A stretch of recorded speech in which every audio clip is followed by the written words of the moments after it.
Germany modeller Liz lance को एक photo को विराट कोहली लाइक करने पर सोशल मीडिया रे झड़ बहुची। कौन पे विराट लाइक कले? विराट अनुष्का को छाड़ी जर्मनी सुंदरी पछरे पड़िछंती कि जना पड़िला विराट एबे कहा प्रेम रे। एमिति अनेक पोस्ट देखा मिलूँ। गोटे दिन में यह घटना एते मात्रा रे व्यापी जे एबे चर्चा हेलानी लिज लांस किए आउ काहींकी लाइक कले। एने फैंस को मन में प्रश्न उठुची। तेबे सबु घटना परे अमीषा पटेल विराट को सपक्ष रे बाहरिथिले। से कहिथिले जे विराट कोन जणे मनीष नुहंती जहा इच्छा सेया करिवे, निज इच्छा रे कोन कहा को लाइक किए करि परिबेनी। शेषरे मुह खोलिछंती लिज लांस। लाइक पई एते सब होइजिबो केबे भाबी नथिली। मते केवल विराट कोहली को कथा भाबी खराब लागुछि बोली कहिसंती। एपरी एक सामान्य कथा पई तांकु अजथारे ट्रोल करा जाउछि।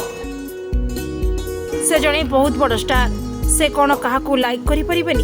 जो माने तांकु एते कथा कहउचंती से माने कौन केबे काहाकू लाइक करि नांती? यह सबठारु आश्चर्य कथा। किंतु कोहली ए संपर्क रे किछि बयान देई नांती। पूर्वरु 2025 रे अभिनेत्री अवनीत कौर को फोटो को लाइक करथिले। याकु नै चर्चा जोर धरथिला। परे कोहली यह एल्गोरिदम रा त्रुटि जगु होइतिबा कहिथिले। चलित आईपीएल रे कोहली जबरदस्त फॉर्म रे अछंती। आरसीबी टीम एवं पॉइंट टेबुल रे द्वितीय स्थान रे रहिछि। Bureau report, DNK live.